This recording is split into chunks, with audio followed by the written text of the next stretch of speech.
भोपाल से प्रस्तुत हैं प्रादेशिक समाचार। नमस्कार, समाचारों के साथ मैं जितेंद्र रघुवंशी। पहले मुख्य समाचार। प्रधानमंत्री देश में बने पहले विमानवाहक पोत विक्रांत का 2 सितंबर को कोच्चि में करेंगे जलावतरण। खनिज राजस्व बकाया की वसूली के लिए समाधान योजना, बकाया पर देय ब्याज पूर्णतः रहेगा माफ। मुख्यमंत्री ने कहा, बाढ़ से हुए नुकसान की भरपाई करना हमारी पहली प्राथमिकता। और भोपाल के शहर काजी सहित कई जाने माने इस्लामिक विद्वानों ने युवाओं से अग्निवीर भर्ती योजना में शामिल होने की अपील की। अब समाचार विस्तार से। प्रधानमंत्री नरेंद्र मोदी देश में बने पहले विमानवाहक पोत विक्रांत का 2 सितंबर को कोच्चि में जलावतरण करेंगे। इसके साथ ही देश में 2 विमानवाहक पोत संचालित होने लगेंगे। इससे राष्ट्र की समुद्री सुरक्षा बढ़ेगी। इस अवसर पर आयोजित कार्यक्रम के दौरान प्रधानमंत्री नौसेना के नए ध्वज निशान का अनावरण करेंगे, जिससे औपनिवेशिक अतीत से छुटकारा मिलेगा और समृद्ध भारतीय समुद्री विरासत को उचित सम्मान मिलेगा। श्री मोदी केरल में कोच्चि हवाई अड्डे के निकट कलाड़ी गांव में आदि शंकराचार्य के जन्मस्थल भी जाएंगे। इसे श्री आदि शंकरा जन्मभूमि क्षेत्र भी कहा जाता है। राज्य मंत्रिपरिषद की बैठक में कल खनिज साधन विभाग में खनिज राजस्व बकाया की वसूली के लिए समाधान योजना मंजूर की गई है। योजना में वर्ष 1960-61 से वर्ष 2009-10 तक खनिज राजस्व बकाया पर देय ब्याज पूर्णतः माफ किया गया है। वहीं 2010-11 से 2019-20 तक की अवधि में 5 लाख रुपए तक बकाया राशि पर भी ब्याज पूर्णतः माफ रहेगा, जबकि 5 लाख रुपए से अधिक बकाया राशि पर देय ब्याज पर 18% की छूट देने का निर्णय लिया गया। समाधान योजना 31 अक्टूबर तक ही लागू रहेगी।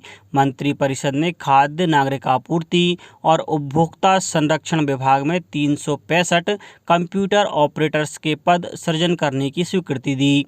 पदों की पूर्ति आउटसोर्सिंग संस्था के माध्यम से की जाएगी।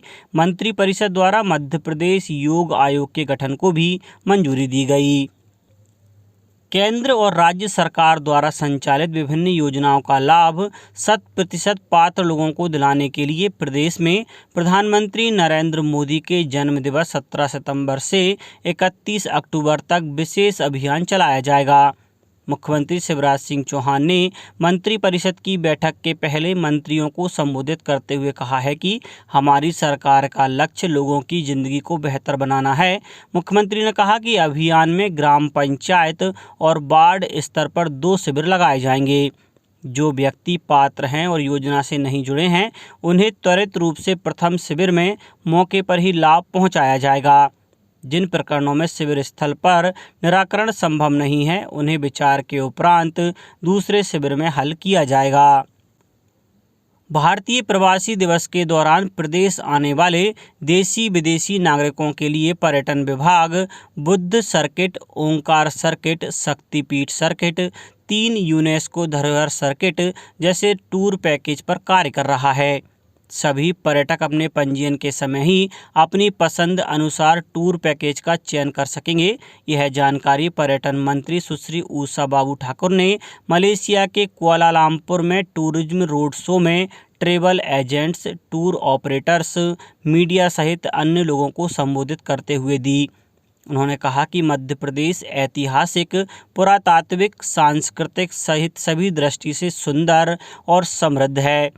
सुश्री ठाकुर ने प्रदेश के पर्यटन स्थलों की जानकारी देते हुए मलेशिया के सभी नागरिकों और प्रवासी भारतीयों को मध्य प्रदेश आने के लिए आमंत्रित किया।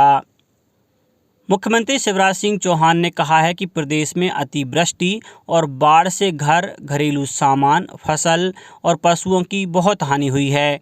हमारी पहली प्राथमिकता नुकसान की भरपाई करना है। उन्होंने कहा कि प्रभारी मंत्रियों की देखरेख में राजस्व, कृषि, उद्यानिकी, पंचायत और ग्रामीण विकास विभाग के संयुक्त दल से क्षति का आकलन कराया जाए।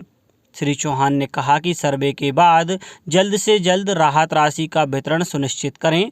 मंत्रिपरिषद की बैठक के पूर्व कल बाढ़ से प्रदेश में हुए नुकसान, जारी राहत कार्यों और राहत राशि वितरण पर चर्चा करते हुए मुख्यमंत्री ने विदिशा जिले के 534 गांवों के 14,419 लाभार्थियों को 11 करोड़ से अधिक की राहत राशि वितरित की।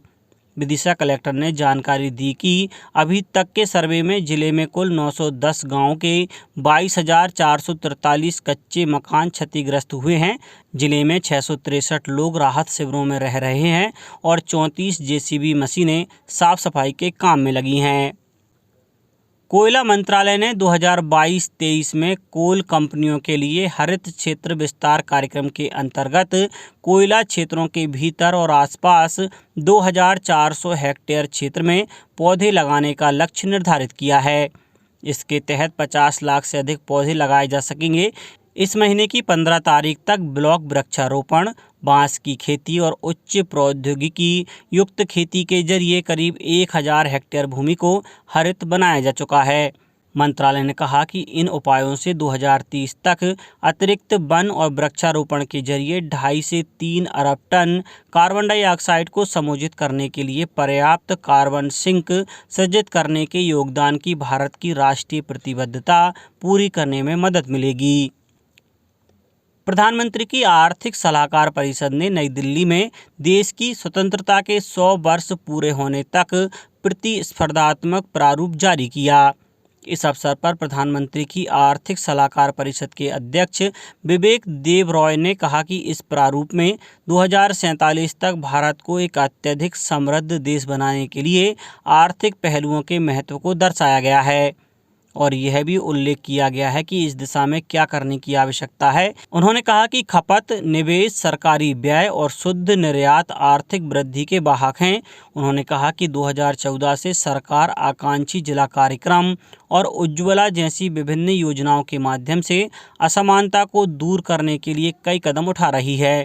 प्रतिस्पर्धात्मक प्रारूप आर्थिक सलाहकार परिषद संस्थान के doctor Amit Kapoor, Harvard business school के प्रोफेसर माइकल ई पोर्टर और डॉक्टर क्रिश्चियन कैटेल्स के सहयोग से तैयार किया गया है। ग्वालियर के राजमाता विजयराजे सिंधिया कृषि विश्वविद्यालय में कल से गेहूं और जौ अनुसंधान पर 3 दिवसीय राष्ट्रीय संगोष्ठी शुरू हुई। संगोष्ठी का आयोजन भारतीय कृषि अनुसंधान परिषद और भारतीय गेहूं एवं जौ अनुसंधान करनाल के सहयोग से किया गया है। इस वार्षिक संगोष्ठी में देश की सबसे महत्वपूर्ण फसलों गेहूं और जौ पर अनुसंधान कर रहे देश भर से आए कृषि वैज्ञानिक हिस्सा ले रहे हैं। कार्यक्रम में उल्लेखनीय कार्य करने वाले वैज्ञानिकों का भी सम्मान किया गया। इस अवसर पर भारतीय कृषि अनुसंधान परिषद के उप महानिदेशक एवं फसल विज्ञानी डॉक्टर तिलक राज शर्मा ने कहा कि हमें औद्योगिक उपयोग के लिए आवश्यक गुणों वाली गेहूं की किस्म भी तैयार करने की जरूरत है। वहीं अंतर्राष्ट्रीय संस्था सिमिट मैक्सिको के महानिदेशक डॉक्टर ब्रेम गोवर्स ने कहा कि वैश्विक स्तर पर खाद्य सुरक्षा के लिए भारतीय वैज्ञानिकों और किसानों का योगदान महत्वपूर्ण है। भोपाल के शहर काजी सैयद मुश्ताक अली नदवी सहित कई जाने माने इस्लामिक विद्वानों ने युवाओं से देश सेवा के लिए अग्निवीर भर्ती योजना में शामिल होने की अपील की है। गौरतलब है कि भोपाल में 27 अक्टूबर से 6 नवंबर तक लाल परेड ग्राउंड में अग्निवीर की भर्ती होगी। उधर मध्य प्रदेश और छत्तीसगढ़ के सभी जिलों के लिए अग्निपथ नीति के अनुसार सेना भर्ती कार्यालय भोपाल द्वारा जबलपुर में 19 से 22 अक्टूबर तक महिला सैन्य पुलिस रैली भी आयोजित की जाएगी। रैली में भाग लेने के लिए महिला अभ्यर्थियों का 7 सितंबर तक ऑनलाइन पंजीयन किया जाएगा। अब कुछ समाचार संक्षेप में।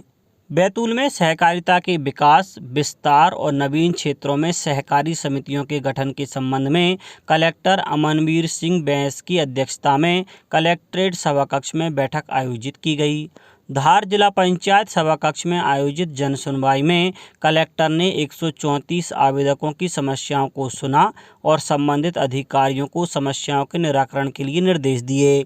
अनूपपुर जिले की जनपद पंचायत पुष्पराजगढ़ में दिव्यांग छात्र छात्राओं के लिए 1 दिवसीय चिकित्सीय मूल्यांकन शिविर का आयोजन किया गया। शिविर में 215 बच्चों को लाभ मिला। राजगढ़ में मध्य प्रदेश जन अभियान परिषद द्वारा महर्षि अरविंद की 150वीं जयंती के अवसर पर व्याख्यान माला का आयोजन किया गया। नीमच जिले में आयुष्मान भारत निरामय मध्य प्रदेश योजना के अंतर्गत विकासखंड नीमच, जावद और मनासा के विभिन्न ग्रामों में आयुष्मान कार्ड बनाने का कार्य जारी है और सतना सहित विभिन्न जिलों में हरतालिका तीज का पर्व कल परंपरागत तरीके से मनाया गया।